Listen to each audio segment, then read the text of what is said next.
welcome back to Animal Liberation TV.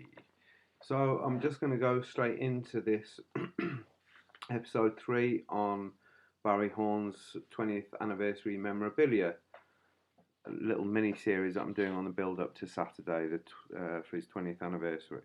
So this one is, I'm going to read out bits from this newsletter, the Animals Betrayed Coalition, of which you may have heard me saying many times that I was a part of.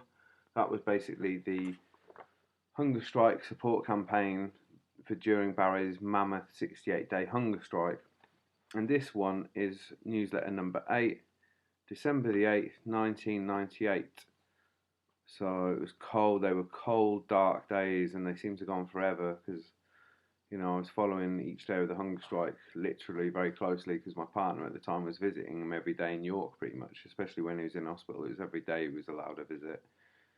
Anyway, this is day 63 of the hunger strike. Barry, critical act now.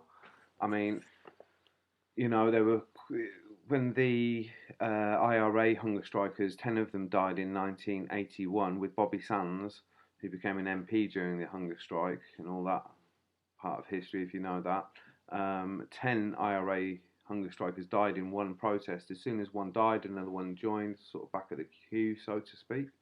And dozens of them were on hunger strike, and 10 of the first lot died, but some of them didn't make 63 days. And Bobby Sands died on 66 days. So Barry at 63 days, when it says Barry critical act now, that is very true about the situation he was in. And my partner, like I said at the time, was visiting him every day, spending an hour or two with him. He was incredibly weak. He was on death's door, basically. And don't forget as well that a year before that, he'd done a 46-day hunger strike against vivisection, and in the spring before that, so a year and a half before this, he'd done a 35-day hunger strike. So the damage to his body that he could even get to 63 days on the third hunger strike was just, again, probably quite a strong sign of Barry's mental strength and spiritual strength. So it describes how ill he was and pain and discomfort, because he had a lot of physical pain. You know, he had mental pain in the sense of, you know, remaining focused despite all the various challenges and distractions. The physical challenges, of which there were loads, you know, and I will cover that in my film to help with compromise the physical toll on the human body through hunger striking, and I'm hoping to have other hunger strikers talking about it who survived their protest. But he was in a really bad way. The government refused to budge, so that was saying that they were still not saying they were going to do a royal commission. They were saying they wouldn't give in to blackmail. So that it was really, it was quite high, the tension, and it was global news every day. It was like the update of the animal rights hunger striker Barry Horne, because he was going to die any day, basically. Barry condemns observer lies. The Barry ran a headline, said, Barry wanted to die, I want to die, which I categorically deny ever saying I wanted to die. On the contrary, he wants to live. He added, I remain determined to expose the government's lies and hypocrisy in breaking its pre-election promises. And then you've got a little appeal here, York Vigil, people needed. See inside for details. So there was a vigil outside York Hospital of people that were kind of permanently living there, you know, and obviously some people came on the weekends and things like that to back him up and stuff. And if there'd been a press release from our side, or if the government had done something, if there was something in the news about Barry Extra, we'd have like banners about that, and whatever day it was on hunger strike. But you know, don't look back at these years and think, oh, they were the glory years, because there's still an appeal there, you know, saying people needed. There was still only a handful of people there. It's always been a small movement, essentially. It's just we've happened to make big ripples. So there's loads of stuff in here on this inside page here, news. There's another section here of worldwide actions, And I'm just going to have a little brief overview because it'll give you a scale of the stuff that was going on. York Hospital Vigil, so that's going on about people living outside there, as I said. Butchers and leather windows smashed in Cardiff. Home Office protests, several days of different protests there. Labour Party headquarters attacked in Cambridge, windows smashed. National demo at Shamrock Farm, about 1,000 people turned out there against the monkey farm, the primate breeders and the importers. They were closed down due to the protest in that same sort of period. And again, that was another set of protests that was inspired by Barry's actions and hunger strikes. So during this, to get 1,000 people, that's because people are like on a heightened state of alert. Like one of our lot is going to die imminently in a protest against vivisection. So 1,000 people was quite a good number of people. Main road was blocked by protesters for some time. Loads of police for arrests. McDonald's smashed in Hounslow. The action was done in solidarity with Barry. McDonald's bomb hoax in Leeds. Some banners and ribbons had all been tied to or around Tony Clark's office, Northampton MP, who was kind of trying to play the go between us and the Home Office about Barry's demands. He was Barry's MP, but he was just making a name for himself, and he was just towing the party line all the way through. I didn't trust him or like him. Obviously, he's an MP. Animal breeder action, 26th of November. 30 activists had a demo outside Harlan, UK, in support of Barry. Labour Party demo in Hastings at their offices about Barry, and at Dover, noisy demo at the Labour Party office there after a live exports demo. Ipswich, candlelight vigil for Barry was held outside the regional Labour Party offices.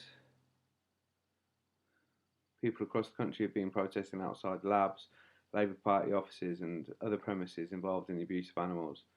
Towns include Wigan, Brighton, Cardiff, Cambridge, Mansfield, Eastbourne, Northampton, Liverpool, Manchester. Our strength is growing.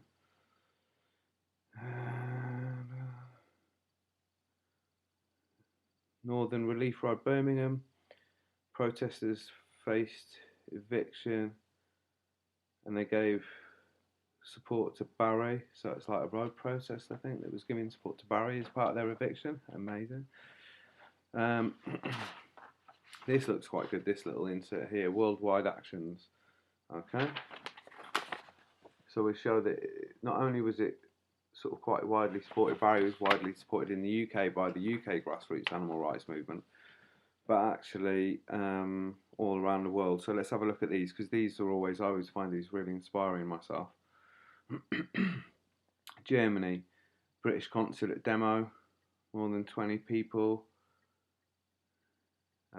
for 5 hours outside the consulate in Dusseldorf in support of Barry, saying they should keep to their pre-election promises. Another demo, same sort of thing, happened in Bonn. Finland vivisectors visited.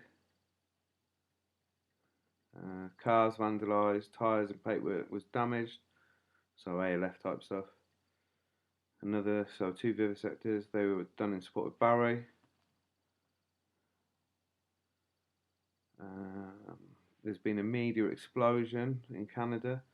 On the 5th of December, national media, TV and radio reported Barry's hunger strike all day and had an hour-long phone-in show the same evening. New Zealand protested at the British High Commission. I know people in places like Finland and America and stuff where they burnt the British flag outside the embassies and stuff like that. I loved it. I loved hearing about stuff like that. Anyway, 4th of December there was a protest at the British High Commission in support of Barry. So everyone was made aware of Barry's hunger strikes, and he has a lot of support in New Zealand. Fare Free Friday in Sweden, the 27th of November. Some people, a load of empty fare sheds were set on fire and destroyed to make sure fare animals couldn't ever go back in there. The action was dedicated to Barry Horne. Also from the same group in Sweden, on December the 3rd, 11 fair shops had 16 windows smashed. In Stockholm, it's in solidarity. Our solidarity goes out to Barry Horne. March in EMEA, is it? 110 people marched through the centre of place against the fair industry. The speaker expressed his sympathy with hunger striking AR prisoner of war Barry Horne. After the demo, someone placed a burning torch under a police car. Yeah, well, Barry would have liked that, that's for sure. Vienna, Austria, British Embassy talks. People representing animal protection societies in Austria met a representative of the British Embassy in Vienna to talk about Barry and the election promises. They didn't do anything. But good stuff anyway. Austrian animal rights activists have been to the British Embassy 4 times so far. Poland, fair farm raid. 30th of November, a fair fox farm was raided. About 880 foxes were painted with harmless dye. Caused about $33,000 worth of damage. A lot of cages were opened. Lots of slogans for Barry Horne. We dedicated this action for Barry Horne. Wow. Amazing. Cornell, US. Students rally for Barry. 5th of December, a rally was held in Cornell University in support of Barry. There was news coverage on one station. And students took out an ad in the campus newspaper the same day. Bloody hell, amazing. Wow. Italy, Barry hits the front page. 1st of December, Barry's hunger strike made a front page of 2 top circulation Italian dailies. Wow. On the other side, news and letters. Newsletter from the Reverend James Thompson, the Animals Padre, to the Archbishop of York on behalf of Barry and the hunger strike. Vigils for Barry in London, international protest by fax to the British embassies and consulates. Vigil for Barry, 30th of December, Trafalgar Square. Oh, and this is the 10 people hit list that was issued by the Animal Rights Militia. Should Barry die through broken promises. Keeping the 6 of the name secret, the Animal Rights Militia revealed the 4 targets would be Chris Brown of Hillgrove Farm, Colin Blakemore of Oxford University, Clive Page of King's College, Chelsea, Matt Field of the Research Defence Society. Anyway, so loads of stuff going on. Let's have a look on the other inside pages. News. Belfast, butchers and vivisectors smashed on the 28th of November. Anti-vivisection slogans sprayed. Actions were carried out in support of Barry. Solidarity at Christmas without cruelty fair. Constant announcement throughout the event about Barry's hunger strikes. Mink farm protest, 30th of November. 70 activists gathered outside Britain's largest fur farm in Cornwall, dedicated to Barry. Hillgrove, 100 people gathered outside Hillgrove Farm in a Welsh day of action. 22 people managed to break away from arresting police, carried out 2 home visits. Then they went to some government buildings and some research centres. Butchers and ostrich farm damaged. 2 butcher shops had the windows. Ostrich farm was damaged. Huntingdon going down a pan. 150 people working at HLS now Covants lost their jobs on 30th of November. Yes. Bosses say that this is due to a decline in revenue. Oh, those were the days. Huntingdon demo. 20 people. 30 police turned up trying to hassle them.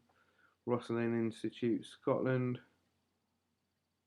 They've installed new security systems for fear of the results of Barry's death on hunger strike. Charity shop protest in London outside the Imperial Cancer Research Fund in Camden. then Leighton Angel. Demos done in solidarity with Barry. Ostrich Farm in Dorchester was damaged. Northampton Banner demo on the 5th of December and stalls were held.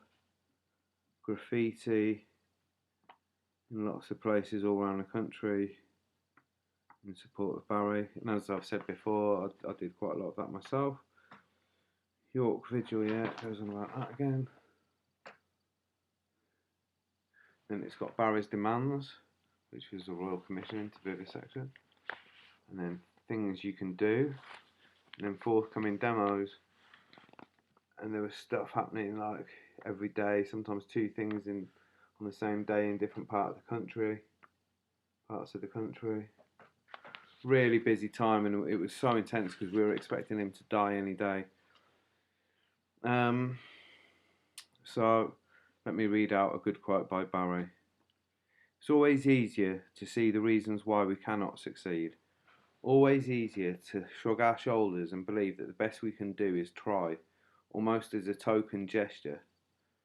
With no belief in success, then success becomes so hard to achieve, almost an impossibility. A bit like animal liberation, really. An impossible concept. We know it's not, though, or else what are we all really fighting for? We should never be afraid to succeed, or to believe we can succeed. And we should never be afraid to reach for the stars, if that's what it takes. We want it all, and we will accept nothing less than success. How can we possibly ask for less? To do so is to condemn so many animals to a life of suffering and death. Believe me, the time has come to reach for those stars and believe it is possible. Barry Horne. So again, I hope that you've got a growing and more complete picture again of the person Barry was, and in this case the support he had and the widespread influence all around the world on the grassroots animal rights people conducting direct action, protests, whatever. There was lots of stuff, and it's all recorded here so I can share it with you. So I hope you've learnt something again, and see you on Saturday. Just 3 days. Take care.